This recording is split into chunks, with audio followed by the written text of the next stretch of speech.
What's up, everyone, and welcome to another Hungover podcast, episode 114. Today we're going to be discussing and reviewing Stranger Things Part 3, which aired on Netflix, I believe, on July 4th. We're recording this on July 14th, so hopefully we've given you enough time to watch the entire season so you can hear us rant and rave and discuss the entire season.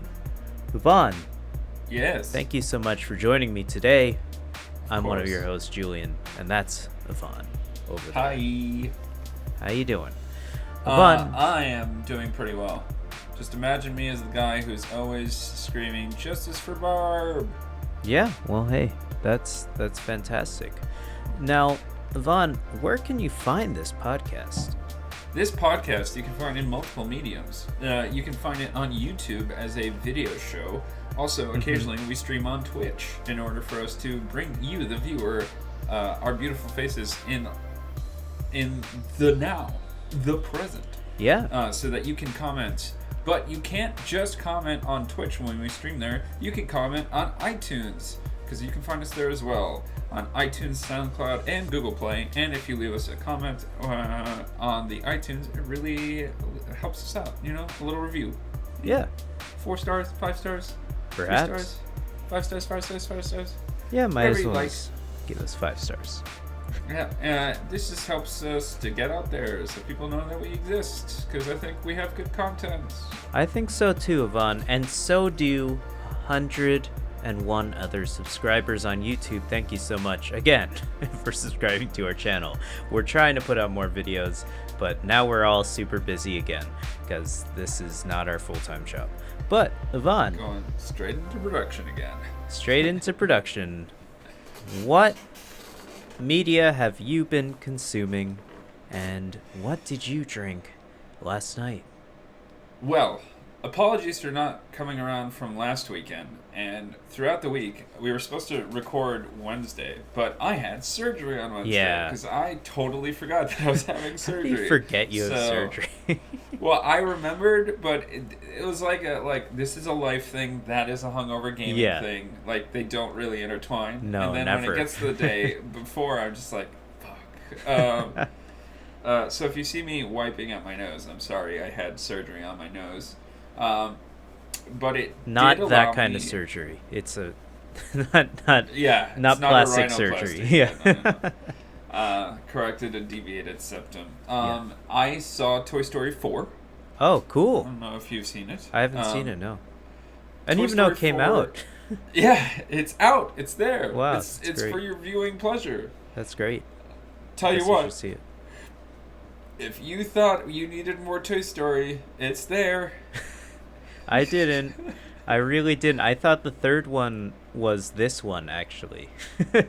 I forgot. I thought the third one was a great conclusion. It Yeah, leaves me our too. characters with a nice new child who they can please. But Toy Story 4 answers some unanswered questions that were brought up by Toy Story 3. For instance, Like- where the fuck is Bo Peep? Yeah. I don't. Oh, yeah. Bo You Peep know. was not in Toy Story 3, most likely due to voice actor contract, but It was. they brought her back in Toy Story 4 in a big way. So it kind of Very answered cool. that question. I think it might be the end of the Toy Story franchise, but these things make so much money that they'll just find a way to make it work. Toy Story 5, 2025. It was fun. It was fine. That's good. There's nothing really spectacular about it.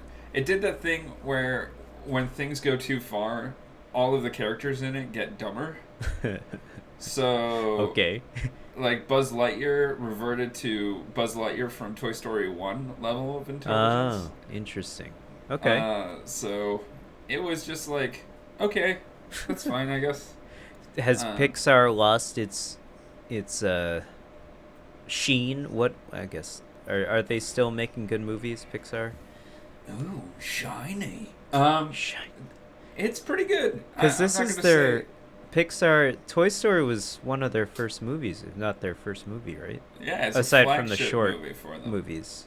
They started out doing short movies, I think, and then Yeah. Toy Story was one of their first feature-length films. So Yeah, it's definitely their biggest hit. I think that this is a fitting entry into the franchise. Yeah. But in that that almost everything that comes out now is kind of a disappointment vis-a-vis the originals. Yes, of and course. I think this is kind of in the same vein. Interesting. It's decent. Okay. It's a decent movie. It's not as good, except probably, as the original. Right, I see. Yeah, anything that they try to bring back, which apparently they've been doing, because things go in sort of a 20-year nostalgic cycle now.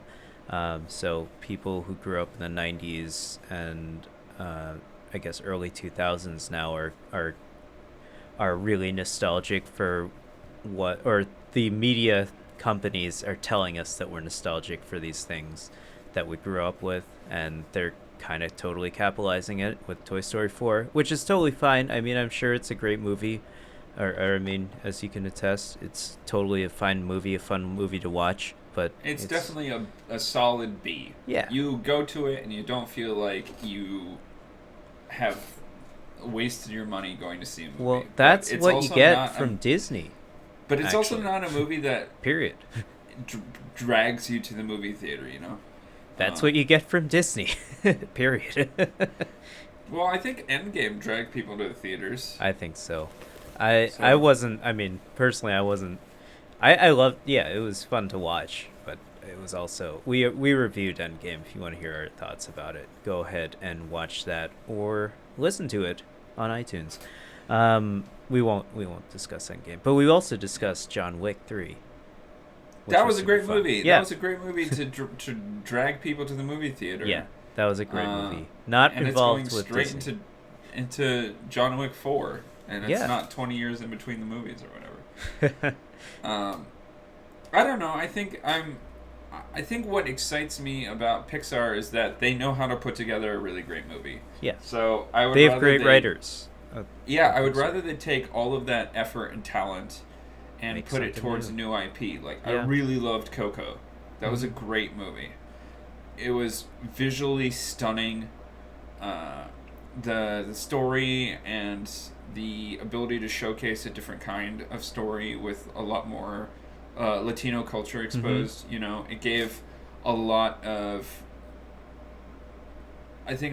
new avenues for kids to enjoy different cultures with. Yeah. The same way that I think that you will have seen through other things, like Brave was a good one because it had a redheaded heroine that was a girl who was Scottish and all that stuff. or Irish, or I don't remember. She was Scottish, but in any case, I think that there are a lot of avenues for new IP or not to rehash in the fourth iteration.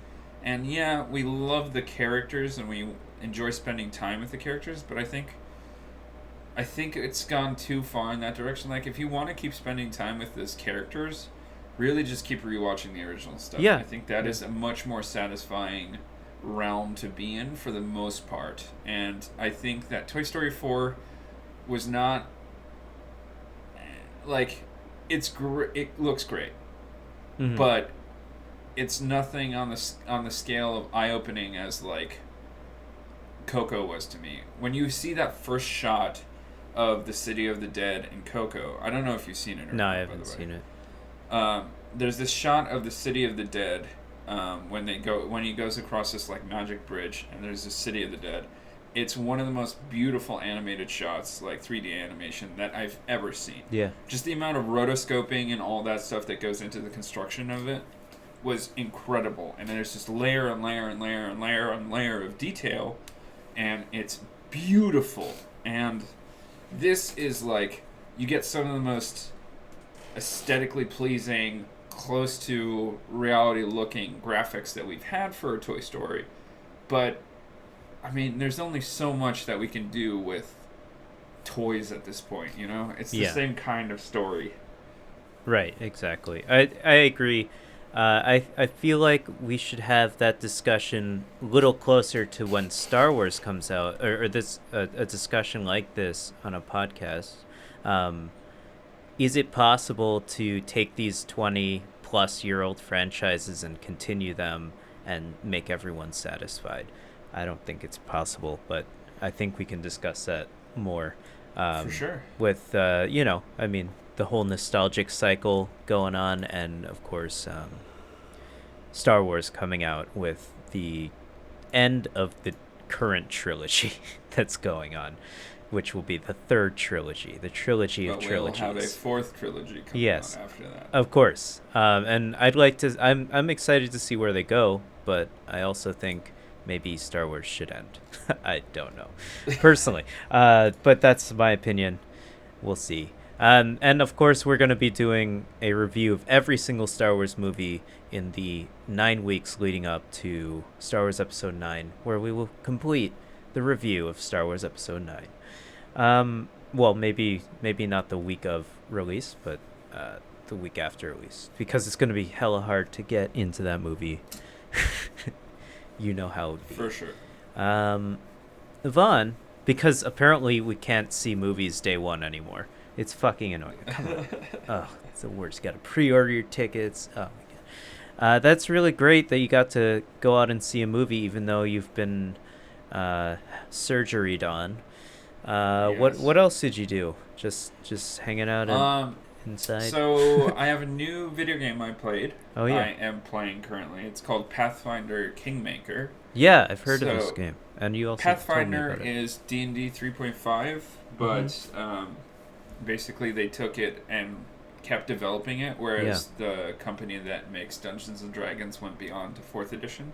Basically, when Wizards of the Coast created 4th edition, people were like, no, 3.5 is the best this game will ever be. I want to keep playing this version. So they created like a divergent strand, and that's Pathfinder. Man, PC games. So confusing. So Pathfinder found its way to PC in a variety of games, mostly the Baldur's Gate games. Yeah. And so this is kind of a legacy of Baldur's Gate, called Pathfinder Kingmaker. And it's pretty okay. It's not nearly as fun as actual D&D, but it's a decent dungeon crawl. Okay. It's super hard, just because of the, I'm in this cave which is filled with giant centipedes and spiders, and all I do is poison my characters with permanent poison damage. And the only way to undo the permanent poison damage is to cast Lesser Restoration, but I only have one cleric that can cast Lesser Restoration once per day, and I could buy Lesser Restoration potions or scrolls, but there's only one merchant that I've met so far in the first 4 hours of playing, and he's like 3 hours away, basically. Okay. So I came into this dungeon super underprepared. All of my heroes are super low on their strength and dex scores, and so they keep doing little damage and getting hit every single time. So it's just increased the difficulty almost needlessly, and I'm not really good at it so far. I'm just kind of learning the basics of how to go about, because in D&D, you only take care of your one character, right? So in 3.5, if you have fighters or something like that, they're really easy to use, right? You just send them at the enemy, and every once in a while you hit cleave or whatever, because I'm level 3 at the moment. But then I have got a party of 4 characters, 2 of which are fighters. One is a barbarian, the other is a bard. Now I've got a cleric and an inquisitor that have joined. The inquisitor, the cleric, and the bard all cast spells. I need to make sure that they're all casting spells correctly. The barbarian also has rage. I have to make sure that the barbarian casts rage, but there's a limited supply of rage based on her level, so she can only cast it so many times in a day, and I need to make sure that she casts it only a certain amount of times, and blah, blah, blah, blah, blah. Anyway, going forward, it's just a lot, and then I keep getting these, individual spell items and other potions, and I'm just, hoarding them because I don't know, when to use them, essentially. It's a bit of a struggle, but I assume that by hour 20, I'll be great at it. Yeah. That's That's all right. That's Okay. JRPG-ish of this RPG. Yes. That's when the tutorial ends in Persona 5. 20 hours in. No. That It really is sounds similar to that. It's just there's so much going on, and That's I a love a lot. management game. Don't Yes. get me wrong. But it's going to take a while for me to understand how to manage everything. Okay. Okay. Well. And you can pause it and stuff like that. But I was looking for a game more like Divinity 2, which is a way more simplified version of that because there aren't as many characters that you have to keep track of. Their abilities are much smaller. Yeah. It's just a bit easier to keep track of. I think this game could have done better if it had slowed down in that similar way. Yeah. Where it was like one character's turn, the next character's turn, the next character's turn, and you do movement, action, bonus action, whatever, and then the next character, enemy, enemy, like that. I think that would have been much better, but Okay. they didn't, so it's just like group them all, click on this enemy, group them all, click on that I enemy, see. and so forth and so on. So maybe the control scheme is the problem. Yeah. Combat is not so thrilling at the moment. Maybe it gets crazy. I don't know. But combat isn't thrilling for 3.5 until a little later anyway. Okay. It's mostly just hit things or miss. You You don't have a lot of abilities, so. I see. All right. Well, that's exciting. At least you got a Julian, new how game. about you? Also, I'm not drinking. I have reached 2 weeks and 1 day now of not drinking. Wow. Not I bad. have cheated a little bit in that I've had So- kombucha. Oh, okay. That doesn't count. I thought you were So talking as about. long I as have kombucha- cheated, as in I had a beer. No. Yeah. I had kombucha and Percocet, not at the same time, but it was a party. Okay. Yeah. But you would have knocked yourself out, man. It would have been over. Well, yeah, they for- gave me so yeah. many Percocet. well, for yeah. my nose You thing. should sell them. Holy shit! Sell them to your downstairs neighbor. Oh my god. It's the way of the American doctor. Just give them enough painkillers, they'll be fine. Yeah, I also just finished reading a really great book. Oh, okay. That's exciting. Yeah, that was the Border. It's the third in the trilogy of The Power of the Dog, The Cartel, and now The Border. Mhm. And The Border is all about the heroin and Okay. opioid epidemic. Oh. So at the same time that I'm reading this book, You're, I like, get popping handed it. Percocets, and I'm just like, Popping some pills. no, I'm part of the problem. Should I take this? I don't know. Yeah, Dude. painkillers have never worked well for me, personally. I don't I like didn't 'em. take them after I was given 2 at the hospital, which I needed Oh, of post course. surgery. My teeth felt like they were going to rip out of my face. Oh my god, Jesus. So I needed a couple there. Yes. I hope it worked for you. For me, though, I've been playing more Mario Maker 2, which is an incredibly fun game. There's just so many levels to play. I intend to stream it when I get the chance, so be sure to follow me on twitch.tv/GGBsgood if you want to send me your levels. I'd love to play them. Otherwise, let's see. I've played some Smash and things, but otherwise I've really been Nikki and I are going to move in August, so there may be some gaps in content on the YouTube channel and maybe the podcast. We'll see, depending on when we can move. But so I've sort of been stressing out how to, getting paperwork together as fast as possible to move, because in New York City, it's a fucking nightmare to move. It's really shitty. Landlords just don't trust anyone. I mean, rightfully so, because there's so many crazy people in this city, but also the amount of paperwork you have to get together is insane. They want tax returns, like 2 years of tax returns, Jesus past 3 Christ. pay stubs. They want letters of employment. Like, oh, I can't actually get these things together in the amount of time that you've allotted. So it's insane. And then they also require you to have like make a certain amount of money. Well, I mean, that makes sense, but Yeah. but But it's a ridiculous amount. it's isn't a it? lot. I thought Yeah. Laura said at one point it was like 47 times the amount of rent. Yeah, when I was living with our roommate from college, when I got back from college, they wanted something like that. They wanted something like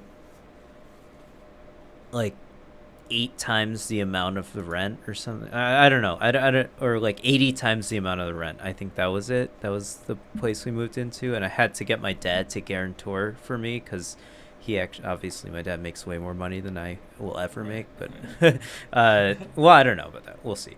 I'm gonna try. Hopefully not. I'm gonna try. Yeah, hopefully not. But yeah, and of course, my roommate made some money. He was working in advertising at the time, so we were able to get the place. But yeah, it can be crazy certain places, but the 40 place, times the rent. yeah, 40 times the rent. No, actually, I think our place was like 80 times. Well, anyways, it can be very stressful to move in New York City. I'm sure it's not nearly as stressful to move in other places that are not New York City. But good luck if anyone's trying to move to this city. I wish you all the best of luck. But we're going to be moving. Hopefully, I get to move close to there's a video game store called Next Level Gaming, and they do fighting game tournaments. And the place we're looking at right now is kind of around the corner of it. It's like 2 blocks away.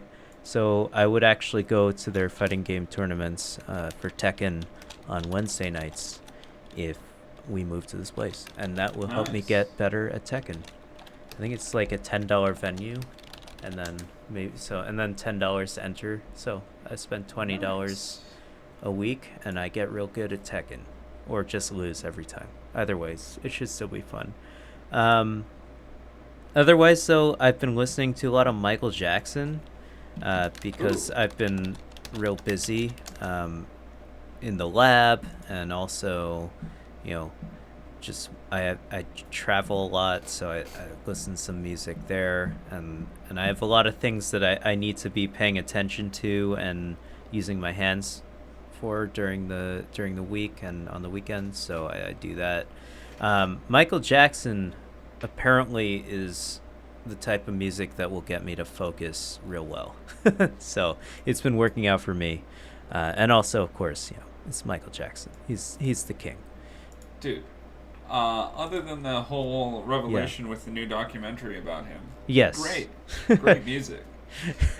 Well, I think he is on the level of the Beatles in terms of music awareness, in terms of people being aware of his music and how much it's played. And I really think it has transcended him as a person. And I think people take a lot of ownership over his music, not like monetarily, but in terms of how it's really influenced their musical careers, maybe, and also, changed their lives in certain ways. It's really, his music is really that level, echelon of musician he was. And so I think that you can separate his music from his actions in that way. I personally think you can. I still find it hard to listen to Pretty Young Thing.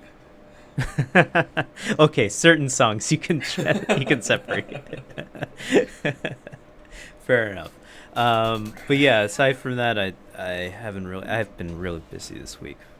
But I also managed to find some time to watch a show on Netflix called Stranger Things 3. Clock that. 25 minutes in, we're finally getting to the topic of the show. Oh God, that's great.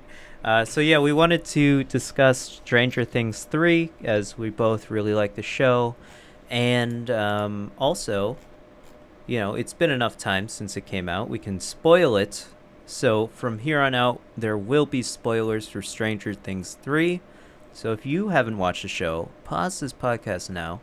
Go watch it. Go watch all 8 episodes. Go watch all 8 episodes. That's 8 hours of your life that I think You're never getting back. You're never getting back. if you watch it, and then come back to this podcast and come discuss it with us, or at least in your head.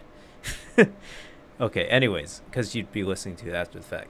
Ivan, where do you want to begin with this? So, Stranger Episode Things. 1. It's, I believe everybody knows kind of the history of Stranger Things. It emerged on the scene kind of out of nowhere. The Duffer Brothers, it was their creation. And it's this throwback 80s nostalgia thing. Yeah. We don't have to hash out that much of it, I don't think. No. Going into season 3, how much did you remember of season 1 and 2? Well, conveniently, they gave you a recap of season 2. And I think that was critical that they had a recap of season 2 and not of season 1, because season 1 I remember almost all of. Season 2 I remember almost none of. I agree with you. Season 1 I liked a lot, and I was absolutely hooked on the show in season 1. And season 2, I think it got a little out of hand, and it sort of drifted away from what I liked about the show, which was clearly, you know, the 80s stuff and the the interpersonal relationships between the kids and things, and they sort of made it much more about this overarching upside down government world conspiracy. and government, and they're making it way more way larger than just, you know, it's like a summer vacation for the kids, and they just get into some trouble, basically, which is what I liked about the show to begin with. And not that the first season it's still like an intense season, and there's some spooky stuff and stuff, but it was much more blown up. It was a much grander scale for season 2, and they had to one up themselves. Which I think is a lot of the problem with shows that choose to go on. I think Stranger Things had every right to go on as a show, and I'm glad that they did, and I'm glad their third season exists. But I think, you know, shows have to continue on with their story because people, I don't know if people are demanding it, but there's a lot of money to be made, and also they feel like they have to make it more epic than the last season in many ways. I will say this, is that I think that whenever there's a trilogy, yes, the only times that I can remember that of the trilogy, the second installment was the most appreciated is the original Star Wars trilogy. I agree. And the Lord of the Rings series, where the Two Towers, people like that because of the Battle of Helm's Deep. Well, yeah, I mean, in a traditional 3-act story, you should like the middle the most, I think, personally. Or maybe the third part, or maybe the first part. I personally think you should like the middle the most, because you've developed the characters and you've been introduced to the characters, and now they're already in their, you know, on their track towards the end, and so you should have a you know, an epic thing going on that could happen in the second season. But I agree with you. I didn't like the second season nearly as much. I think when it comes to TV, for instance, I think generally the first season can either be great or pretty rocky. Depends on if the show knows what it is going into its first season, then the actors can get to know what their characters are and can really hit that mark running. If it has a really good heart and core and all that stuff. Pardon. And then moving on from there, usually around season 3 or season 4 of a show is when it's the best. Yes. That is when you get the actors are fully into their roles. The characters are fully developed. You get a lot more relationship, deeper diving things. If we look at Stranger Things as extended movie series, then season 1 is introducing us to this really cool world that is super atmospheric and we like a lot. Season 2, we realize maybe these characters aren't our favorite people to like get to know. Like, they're very cool, but maybe they're only cool because they're the archetypes of people from the 80s. Is it really yes. that we are enjoying the characters, or did we just like the archetype? And throughout season 2, it's a bounce around. Like, the Duffer Brothers are trying to expand the universe and do so in a way that the audience really understands.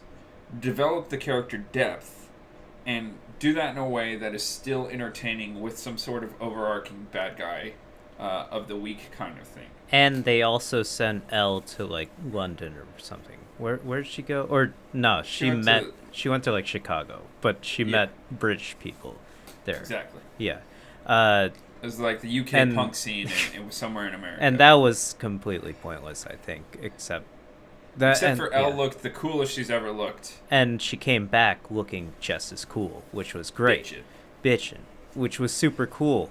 And that was pretty much the whole plot device. And I feared that we would get a similar thing going into season 3, that we would have a similar interlude somewhere with a character going somewhere. And I can't say we got I can't say we got exactly that, but I agree. I think there was a whole thing in the show. Basically the whole well, we can start with, I guess, just the plot of what's going on. It's summertime. Yeah, it's summertime for everyone, which is great. School's out. The kids are back. Dustin went to camp and he's come back to hang out with everyone. And so it's like a summer love situation with Elle and I don't even remember Mike. And they've sort of built up this cast to be so large that it's almost on the level of the Avengers, I think. And so they had to decide, are we going to just focus on certain characters, or are we going to split them up into groups and have them all have an individual story that's going on, which is exactly what they did. They split up. They had like Dustin, Steve, and the new girl who Steve works with, and Erica, which is Robin's sister. No. Robin is the new girl. Oh, sorry. Sorry. I forget the kid's name in the show. I also forget the actor's name. The actor is Caleb McLaughlin. Yes. And his character is Lucas. I forgot. Right. I knew his name was Caleb. I could not remember his character's name. And yeah, his sister is, they go into a Russian base. I know you're gonna have many opinions about the main bad guys being Russian, but also I feel like it was stupid. It was. Well, can you even be mad at it because it was during the Cold War? And also, yes, I can be mad at it. Well, also, can you really be mad at it because it was mostly just comical? I feel like, personally. It's okay, here's the thing. Integrate a Chinese character into something where he's not speaking in broken English and trying to sell you something super cheap or just Chinese food. Do something with Russians that isn't just them being a bumbling military force or like Arnold Schwarzenegger from The Terminator. Literally, because he looked exactly like... Well, that was done on purpose. As an homage to The Terminator. Yeah, yes, but still, it was so Russian, fucking annoying. There was... There's no reason to do that. I know. I knew. I didn't want to bring this up. Listen, it's the 80s. It's the military-industrial complex going into its peak. Yes. You could just have it be some sort of Walmart corporation that's just like, oh, the government left? Reagan told me it's great to get into this business. Anyways. That's way more accurate to whatever than these stupid fucking Russians coming. Also, they had the wrong fucking guns. They had... Luckily, half of them actually were Russian speakers, but all of them were Ukrainian. Uh-huh. I mean, it's the USSR, so I guess they could have been Ukrainian, to be fair. But still. Uh-huh. Anyways, why is that Russian scientist so interested in the goddamn Looney Tunes? We had best. Cartoons too. He was the best character. I feel like I liked him a lot. Yeah, how could you? Too. Yeah, I liked him. Anyways, I think the way the season started, I personally was not into it. They basically wanted to. Oh, it's been almost. Was it about a year between the second season and third season? I think so. There's a year gap within the first episode. So I assume that there's a year gap. Oh, yes. Okay, sure. That makes sense. That there's at least a year gap. Okay. Right, because when is the third season starts in 1985 because it starts on my sister's birthday. Okay. June 28th. Okay. Sorry, I had something. Yeah. Whatever. My body hates me at the moment. Right. So I mean, it has to. You've taken a year off from watching this show. They have to get you back in, with something, and they choose to essentially. I personally thought that they were trying too hard, and sort of ended up making the show a caricature of itself, in that it's super 80s and it's a high school movie in the 80s and everyone's on the summer break and there's the public pool and everyone's going to the pool and all the moms are super hot and they're trying to attract the lifeguard and dude, yeah, the goddess Carabuona though. No, I'm not saying they weren't hot. Finally, it was did amazing. You see those gams? Yes. Oh my god. Yes, I saw them. Those legs they went on for days. But I thought that the first two episodes were trying to capitalize on exactly what we were talking about with Toy Story and for the first 25 minutes, but a lot of nostalgia for the 80s. And they sort of, I feel like they, I don't know, maybe I'm reading too much into it, but I feel like they tried it too hard to make it 80s themed, if you know what I mean, personally. I think they were trying to delve into the, like you're saying, just drown you in the atmosphere. Mm-hmm. It's like a hot and humid day where you just taste the air on your tongue and feel it on your skin. They're just trying to immerse you so hard into it. And by the way, this comes from someone who loves the 80s. Granted, I was born in 91. I never experienced the 80s, but I love everything I've been told about it. Except for maybe the politics. Cold War on. Yes, of course, except for maybe the politics. But I love like all the pop culture that came out of the 80s. And a lot of the music, if not all of the music. So anyways, as you were saying, sorry, I think that because Laura, we watched it together, and Laura also didn't really like how the season started. She's like, "It's just me, or is this season like worse than everything else?" is the exact quote from Laura. Yeah, and I was just like, just give it time. They're just letting the characters develop. It's just they're trying to come back in, and the same way I agree. The same way that I hate most audience-focused, pleasing things. Yeah. I hated the opening of a lot of this, where it's just like, now it's Dustin's entrance. Right, now it's exactly. This person's entrance, and it's just like, it's literally like the 80s sitcom intro. Just like doing something. But the meta thing about that is that it is an 80s almost. I know. In a way. So I don't know with things like the Terminator character. I don't know if it is just an homage and if this was purposeful or if he was totally an homage to the Terminator. Well, no, I know he was. Exactly that's what like I'm saying. Schwarzenegger. But that's what I'm saying. So maybe the whole theme it's an extended metaphor. Yes, probably. That's what. Yes, it's possible, but it's also maybe they're just trying. Maybe that's reading too far into it, slow. Right? Yeah, I think so too. It also made it super slow, and it didn't so much take you out of it so much as it never, like as much as it delved into the atmospheric conditions. It never, it never brought you in. The first thing that brings you in isn't even probably when Billy gets attacked, I would say. It doesn't happen until, like, episode 3. Yeah. That you actually start caring about the season. Right. And so... Yeah, that a lot happens when it's about, like, getting back to the core where it's the kid, like the Scooby Gang, going up against the big bad. Yes, and for its for what it's worth, I was really engaged with the show in the middle of the season, and I think once they started using a lot of CG, it sort of drew me out again. I don't think. I guess just in general, I think the enemy of whatever the Mind Flare character is so boring, and it's so annoying to look at, and everything about it is just pointless to me.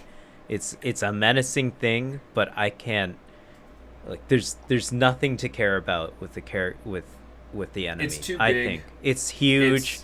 It's not like, it's just kind of black. It's like a silhouette, I guess, which I guess is sort of the point, but also it's just poorly designed in general, I think, personally. I thought the Demogorgon was awesome. I liked that a lot, yes, and because there was something to focus on in the design of that character, I think. And it was so alien because humans relate to things based on a lot of things, but in terms of like facial shapes, we're always looking for a recognizable face. So eyes are really important. So when you fuck with that, you're obviously going to make a human feel anxious or uncomfortable, and that was the kind of thing that happened with the Demogorgon. And then when you just make it this amorphous blob, as it is in season 3, or the big bad menacing thing from season 2 that infiltrates Will Byers' mouth like Japanese tentacle. That was too much. It's not as frightening or scary or intense, really, because there's not the visceral fear that happens. I think it's just a big blob. Yeah, I think the predator-prey which they made a movie about. The blob. Yeah, and there was definitely reference to that. Yeah, I know. And also like black pudding and D&D and things like that. So there are connections to be made, but I thought what I did think was interesting about the construction of the monster is the final like battle scene episode. I didn't know how they did it exactly, so I knew it was obviously CG, and the fireworks with the monster. It's just like, I love you guys. You don't have the budget or the time to make that look right. Right, and also just fireworks in general. When they were shooting any of the fireworks in 4th of July, I think that looked really crappy. But I also understand that can be an expensive thing, and they don't have, like you said, they might not have the budget for it. I thought just CG fireworks. Okay. It's hard to get the lighting right. How do you even? Yes. It's lighting impossible. is one of the hardest things to do. Yeah. But imagine this. So you're in Avengers Endgame. I just recently discovered. You know those white suits that they wore? Yeah. All of those are CG'd. Oh, really?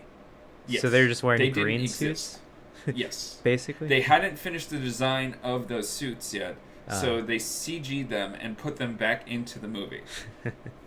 But it looked fine. I mean, I didn't really notice. Fine. It looked really good. So it's possible, but that is a Marvel movie. Yeah, where they they're have pumping Disney in budget. Billions. Triple-digit millions of dollars. Maybe $1 billion. I don't know. Maybe $1 billion. I don't know. You know? I'm just saying, they have time, they have money in order to get this done. Could they just donate that money to fighting cancer or just Stranger Things?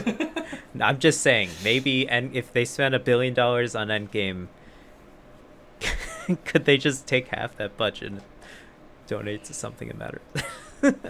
We all love Endgame. Like healthcare, ending poverty. No, then I mean, Disney it gives people jobs, I guess. You know, if I they're know. spending $1 billion. I agree. So. Yes. Regardless, what I thought was interesting is I think some of the monster shots were it seemed like practical. They were a combination of like claymation or model, yes, like I puppet, think so. and CG, which brought really cool elements to its movement. So even though I definitely hated saw the puppet, or Yeah, Or you did. maybe You felt it there, right? yeah, I thought it. I feel like it was. What's the name of the thing that Luke Skywalker fights and when he gets dropped into the pit? Not the Sarlacc. There's a he gets dropped in a pit in Jabba And the the Return Hutt. of the Jedi. Yeah, I feel like it was based off of that, a little bit. There was some vibes from that, and also Yeah, it I looked know like this in a couple creature because shots. you fight it in Knights of the Old Republic. Republic. Yeah. Yeah, no, it seemed like a couple of shots were maybe we're reading too far into this, but maybe an homage to that scene in Rancor. Yeah, maybe there was some homage to the Rancor in Star Wars. But yeah, I agree with what you're saying. So Puppet CG mixture. I think CG. that And a lot of Alien too. They got Alien with the little tentacle that grabs on your face. Anyways, sorry. I think that there are really cool elements. Like I didn't like the monster design, but I liked the fluidity of the monster in certain shots. Mm-hmm. I thought that was pretty cool. Yeah. So I think there are some redeeming things. I really like the Scoops Ahoy uniforms, and the whole Scoops Ahoy story arc was pretty cool. Yeah. That's like classic 80s rom-com. It just screams 16 Candles, you know? Yes. So I enjoyed that. I thought it was I thought that I definitely enjoyed it. It's like a summer job. I'm currently working a summer job. It's just like this is done pretty right. Yeah, they're working in a summer job and they both hate it. But not that I hate my summer job. But yeah, no, I thought that when it comes to characters, this is just tangential. I think that they realized that they had too many characters, and they wanted that were all important in seasons 1 and 2 in some way. And I think they realized maybe too late when they were writing it, or just, they felt they had to give characters a purpose in the show in season 3. For instance, the kid that got jacked up by the mind flare. I don't even know his name. Billy. Not the one with the bowl cut. Will Byers. Will. Literally a pointless character in this season, I think. He has been a pointless character since his introduction. Yes. The entire point of that character is to be scared. Yeah. And now that he's supposed to not be scared, they're just he's like... pointless. I don't know what to do with him. Let's just make him the guy that wants everything to return to what it was like before. He lived in season 2, so we have to keep him in season 3. So, I mean, I'm not saying I know what to do with this character, but clearly they've written him into the show, so they should do something with him. And I feel like that's what they felt they could have had done like a PTSD thing where the reason that he wants to go back to what it was like before then is because he missed so much time where they would have had the time to be D&D fighters, right? Yeah. And it's not just because they're going out with these girls. Right. But it's because he's suffering through this PTSD that he can't get back to that place where he can feel comfortable doing anything except for play acting. And doing some sort of like interesting, cool examination of that, but you don't have the time to do that. You just have to make him the guy who puts on the fucking wizard costume. Right, and exactly. So it's either extend this season to longer than 8 episodes, so you can give him an episode or something, or do exactly do that and have the monster CG. Yeah, or do what they did was like have him get real pissed off. Then he breaks his little fortress in the rain. And then he's like, oh, wait, now we're in trouble. Let's forget about all of this rage I have and then just be the guy who's like, oh, I touched the back of my neck. The monster's here. It's like that's who he became. They tried to give him a moment, and then they just completely nullified the moment with having no consequences for the moment where he was really mad. And then that was it. That's the sort of thing that you run into when you have too many characters, which I think this show probably does have. I like pretty much all the characters as they've been written, and I like all the actors. I think they're all doing a great job in their roles, but I also think that it's not, like you said, they have a limited budget, so they don't have Disney money, so they can't do an Avengers thing, which they're running into. I think that's where. I mean, but the Avengers, the only reason you have the Avengers thing is because you have a movie that's dedicated to just Will Byers, his like emerging story. Yeah, right? Exactly. This is like Season the 2. X-Men, where instead of having like 4 core characters that you are focused on, you branched out to 8 core characters. Right. At least. And it's really hard. So, like, Max is another character that I don't really care about. Right. She's kind of weird. I don't even how the hell are they living? She's Billy's sister, and right. Is the dad there living with them? I cannot remember for the life of me anything about their development and their story arc as a character, so I don't remember. Right.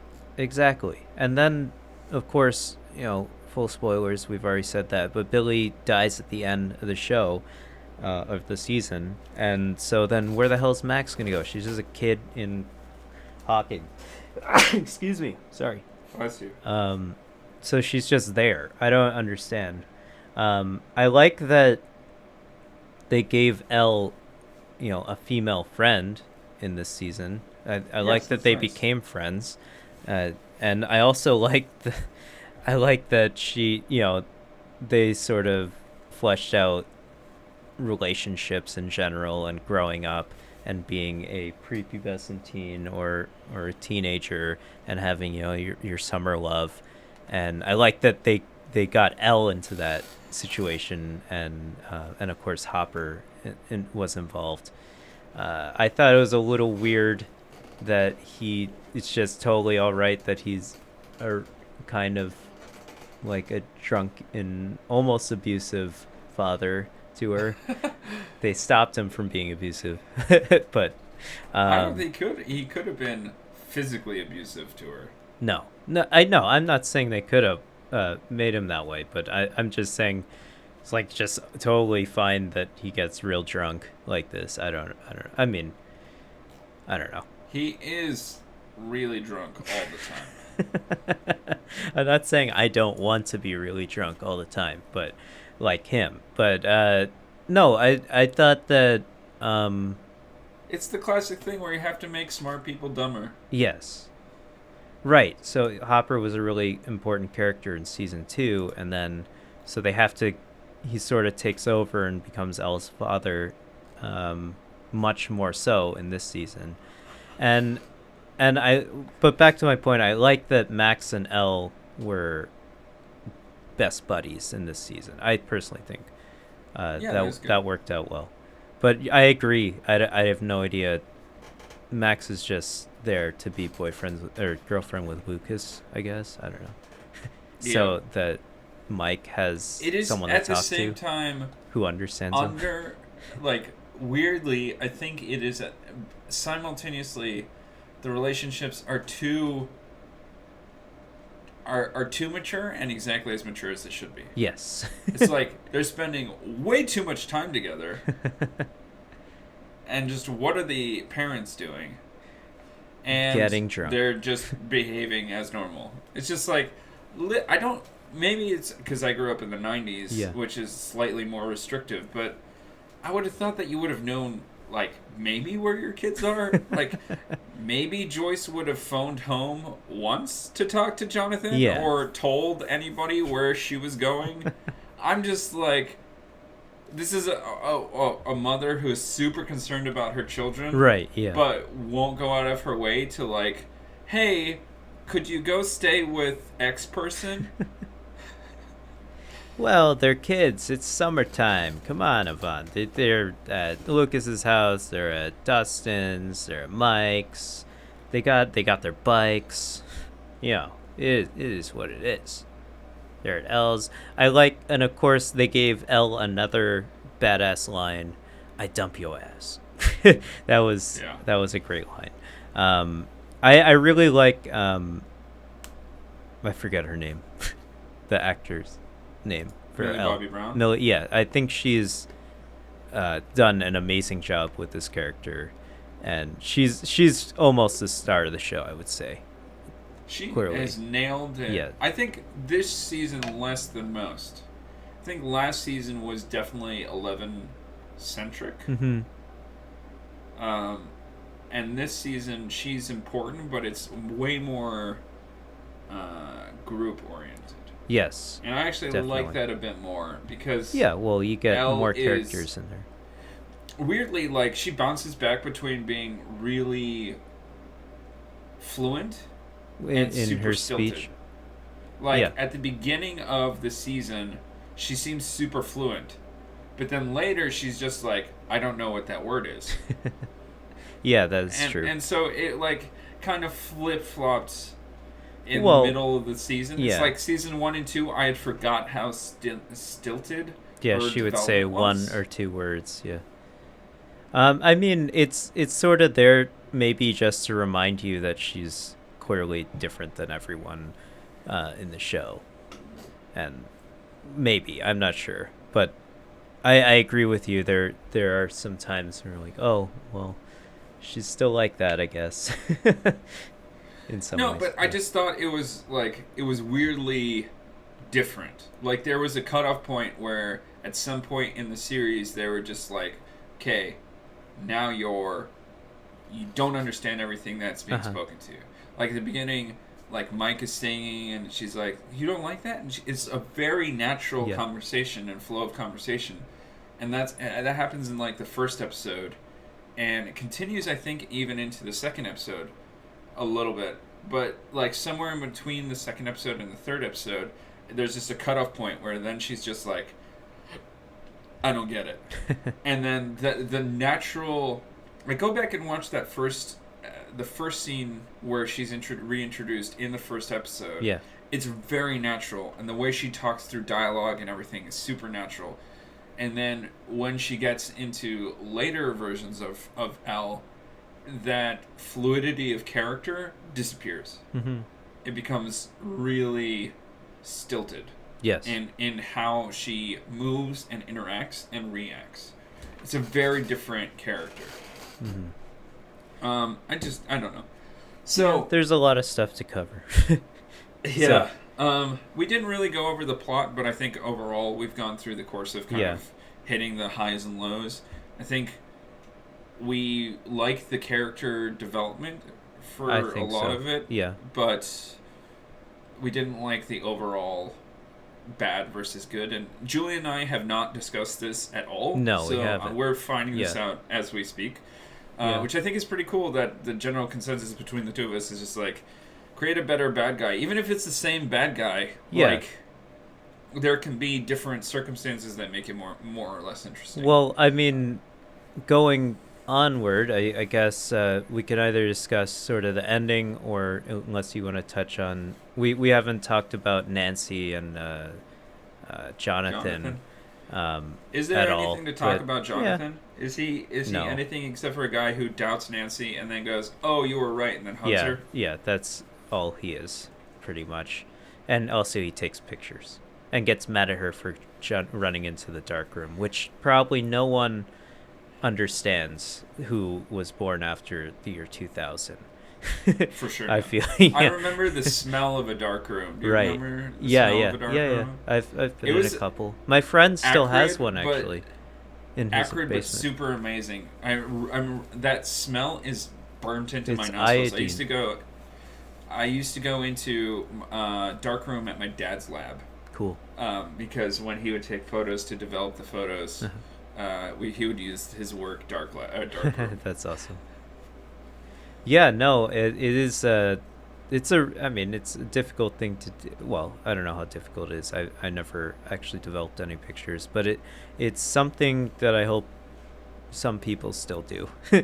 But yeah, that's just a product of the time period, a dark room. But you're right. I think Jonathan was merely there to aid Nancy on her quest to uncover what's going on with these rats, and also So ancillarily I too. Yeah.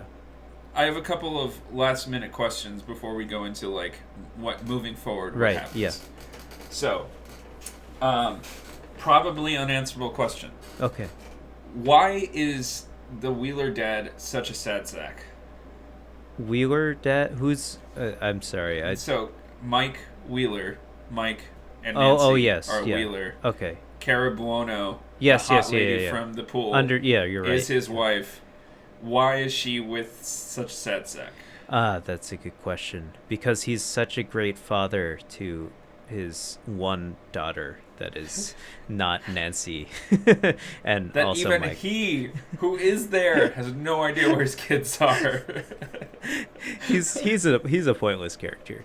He's only there to make Comic relief. yeah, and also make the wife seem like a desperate housewife. That's why he's there.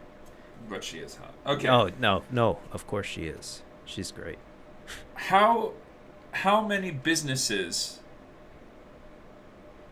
can withstand the diminished working force of the town of Hawkins?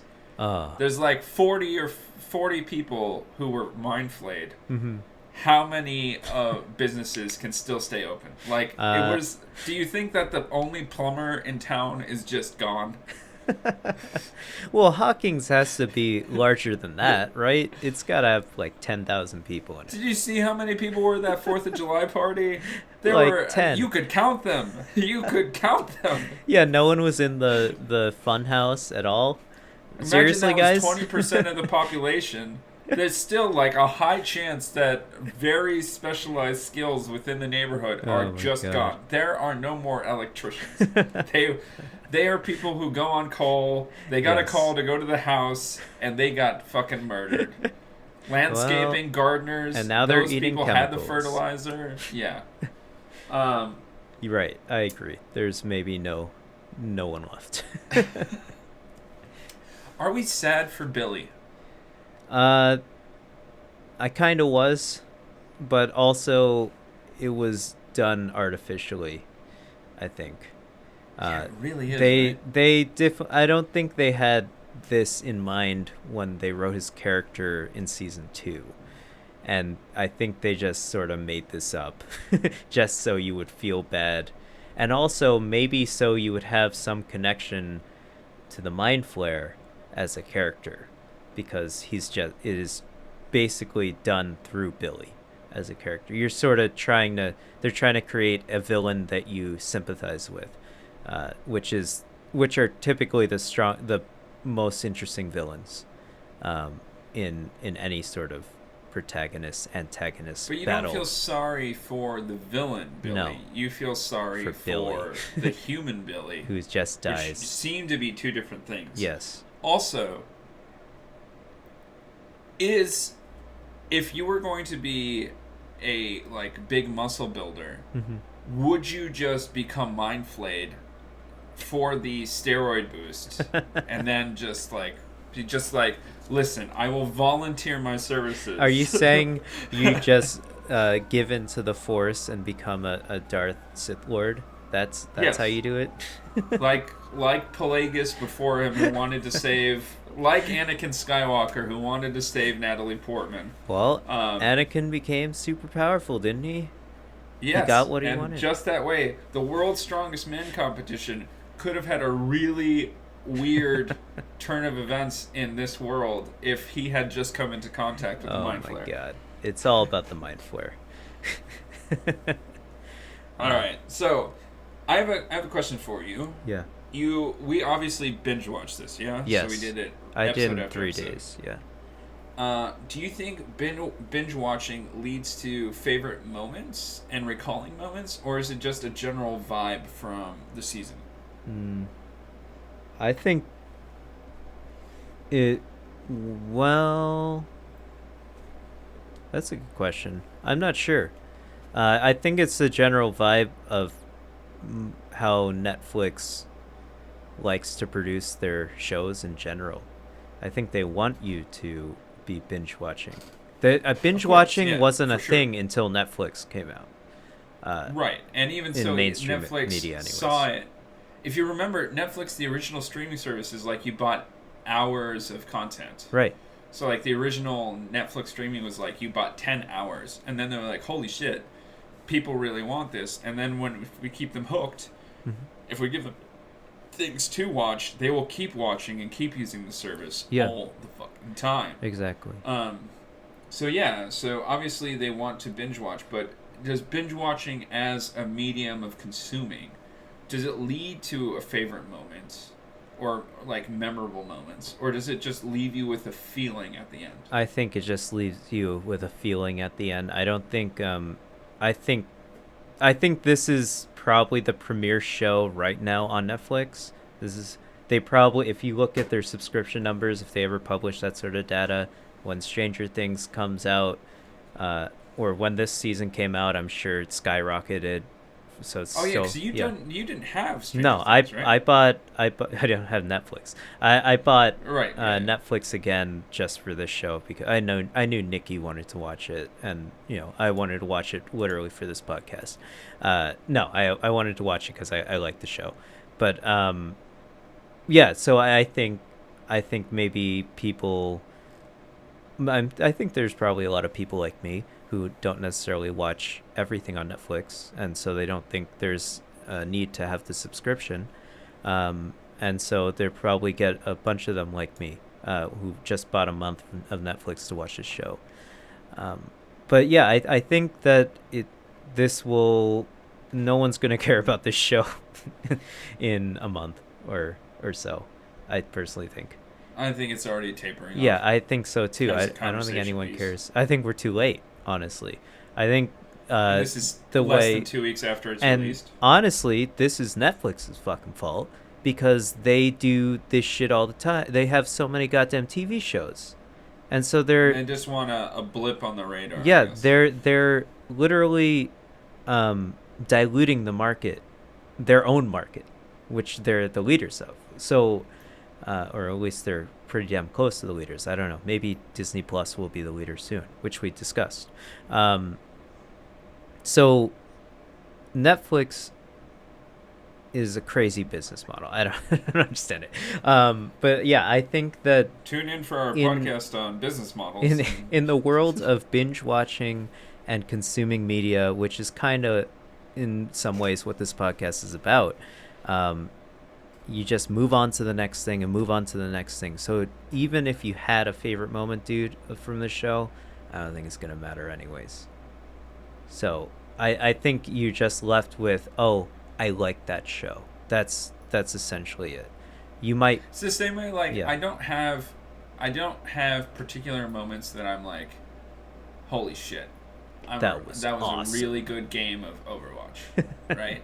I just really like the game, the basic mechanics and everything within Overwatch. Right. I like the challenge and the skill that requires from certain characters, and I like playing it and the feeling that I get from playing it. And I guess that's the same kind of driving factor for binge watching, right? I think so. Pump in 300 plus hours into a video game. Yeah. And now we're pumping in just as much into viewing shitty content or good content like Stranger Things. Yeah, exactly. And it was granted, I was really happy that it was only eight episodes. I thought that was a pretty happy medium for someone to binge watch, for someone to just consume over the course of a month, and also that type of thing. So you can get a full story in a reasonable amount of time, I think, which is what I think that a lot of TV shows are sort of ruining. I like conclusions. I think conclusions are necessary for stories to have any sort of weight, personally. And so I don't like that TV shows keep going on and on and on and on and on. And that's why I don't like TV shows at all, personally. But this is this is why the British model you would find much more appealing. Yes. Because they make like 3 shows per Luther, season. Yeah. And Luther, I love they Luther. have they have like a strict cutoff date usually. Right, exactly. And if they do make more, it's still only like 3 episodes. Yeah. So you still haven't overindulged in the story. Right. So, I mean, I may if I ever watch Game of Thrones, which I haven't, at least I know it's over. So I feel comfortable just going into it. Otherwise, I sort of feel like I'm wasting my time, because if I watch the show and then that's it, and then God, you would hate Days of Our Lives. Exactly. I mean, I understand when it comes to like It's Always Sunny in Philadelphia, that show, none of the episodes are connected to each other really. It's a show that has no point. Yeah, and it also has no point. That's the Seinfeldification of television. Yeah, I love that, but I think that has a purpose. But I don't know. There's just too many shows to watch. But Ivan, let's discuss sort of the ending real quick. What do you think about the ending of the show? Which we have Hopper maybe die? No, I think he's dead, personally. I really don't. You don't think so? I really don't. Oh yeah, the ending scene. So the after credits scene. They said no, not the American. And then so he's probably And then there was Murray Bauman. David Harbour dropped some cryptic hints on Instagram, which if you paste them all together, or a phone number, which if you called in, you listen to the voice message, and it's Murray Bauman's telling Joyce that he had a new development, but it's better if they meet in person. I see. And that is something that was finally put together, I think, after the whole thing came out. And it was on David Harbour's Instagram. So okay. Either he was super supporting the show, or he is going to come back in some form or another. Right. And of course they had like an ending scene where they had I guess some sort of prisoner of war in a jail cell, and then it's a Russian gulag. Don't you even know? Yeah, and then they are keeping captive those enemies, whatever they are. I forget. Enemies of the state. Enemies of the state. So, and they're using them to torture people. So I think that means clearly there's going to be a season 4. I think this is too big for there not to be a season 4. I think but so. I would, as much as I enjoy these characters, I think like having a different round of characters is not a bad thing to do. Right. It's either I think they could have new characters, just the Russian version of Stranger Things. That would be cool. I would like that. Where it all takes place in Russia, and then they have Hopper in there because he's in Russia because he got captive. I think that would be cool. I'm just saying that they probably could do a jump forward to early 90s and the dissolution of the Soviet Union, and Hopper gets released from this prison. And everyone's in college. At the fall of the Soviet Union, there's this whole hullabaloo. Yeah. But at the same time that there's like the corruption of the Soviet military or whatever, you could totally do a season where Hopper manages to get out at the fall of the Soviet Union, and these Demogorgons also get brought back or whatever. Now we either have a whole new group of kids with Hopper as like a link to the past. Yeah. And 11 like trying to go after him or whatever, or some sort of other totally different thing. Yeah. I think they'll bring back all the same characters again because it's Netflix. No, I just think that's the way that they structure television. Is they can't get rid of 8 important characters all at once. Yeah. So either you do the American Horror Story version of things, where every season is a new group of characters but use the same actors for the most part. Or you just keep barreling through with the same actors, the same characters, and then you develop a stable of like 40 characters, and then you have to do a reset on the whole universe. Yeah. And Sam Raimi is then complaining that he wasn't able to do Spider-Man 4. Right. I think if and they have 3 Spider-Man 2s or something. I don't know. Yeah. And I think if they I think there will be season 4. And I think if they bring back, if it's about the same group of kids, I think it's the last season with them in it. I hope You're getting old, dude. Yeah, I know. Will Byers is so tall. Exactly, and that's great. And I hope those kids go on, and I know they will if they choose to be actors in the future, which I don't see why they wouldn't. I think they'll have great careers. I think this is a great start. I hope they don't get typecast in just 80s movies for the rest of their lives. But well, Finn Wolfhard did. That's why you got It. Exactly. Oh yeah, he's in that movie, right? Which we should do. I definitely want to watch because I want to. I'm watching It 2, Part 2. Yeah. Day it releases. We have to finish the fight. I've seen the trailer like 4 times. It's such a fucking I love creepy it. trailer. We have to finish the fight, dude. That movie scares me beyond no doubt, but I have to finish the fight. And we'll do a review of it when it comes out in October, I think, or November. I don't know when it's coming out, but October.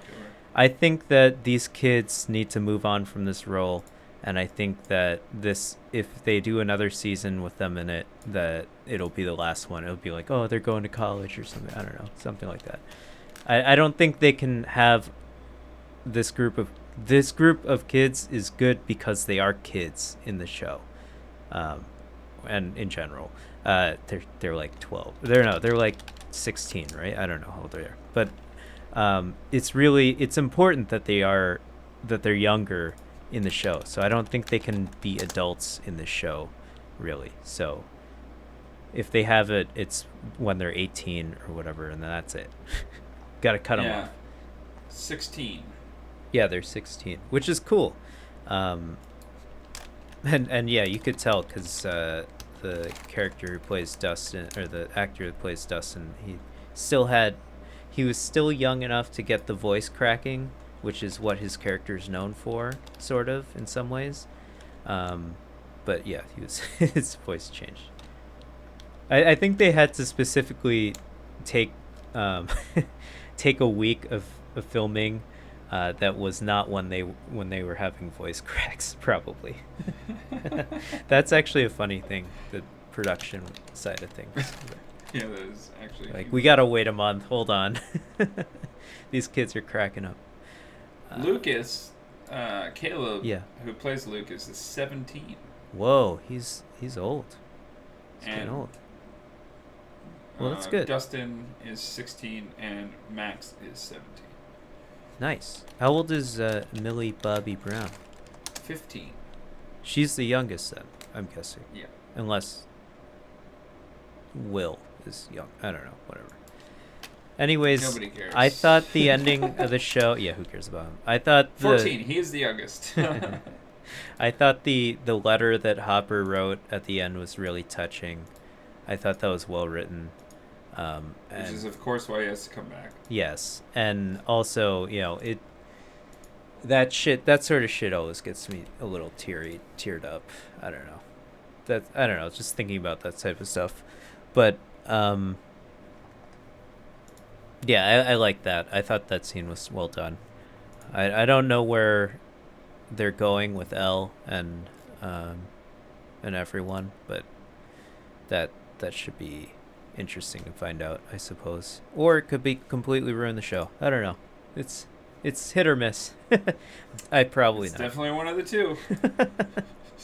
I doubt that they'll ruin the show, but because it's been quite the enjoyable ride so far, I think. Tell us what you think in the comment section below.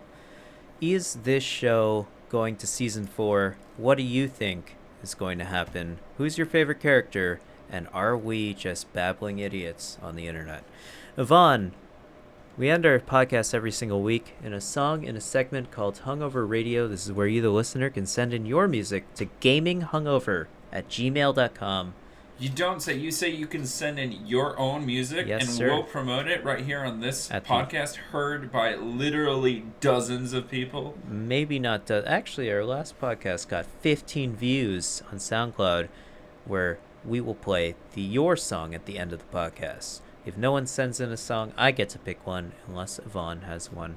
Did you know there's a Stranger Things 3 video game? No, but we should totally play it. It's on Switch, I think. I don't know if it's on other things, but it's a beat 'em up. Anyways, it might be on Steam. It's probably on Steam. I think I saw it on Steam. Might be on PS4. Might be on Xbox. Alright. Anyways, I get to pick one, unless Yvonne has one. He was about to say something. Nope, Yvonne doesn't have one. Alright, I am going to pick a great song from a game that I talked about last week and probably the week before, Cadence of Hyrule. I'm still really into the music. This song is called Dark World, best version, ! Cadence of Hyrule, Crypt of the Necrodancer, featuring The Legend of Zelda. That's the YouTube video I'm pulling it from. Go give them more views and shit like that. Dark World is one of my favorite songs from the Legend of Zelda series, so I really like this remix in Cadence of Hyrule. Hope you guys enjoy it. Hope you guys enjoy our podcast. Don't forget to review us and things like that. Share us with your grandma, with your mom, anyone who likes listening to podcasts, really. Yeah, we hope we could entertain you for an hour and 20 minutes. Yvonne, any last words? Bye. Goodbye. All right. Bye.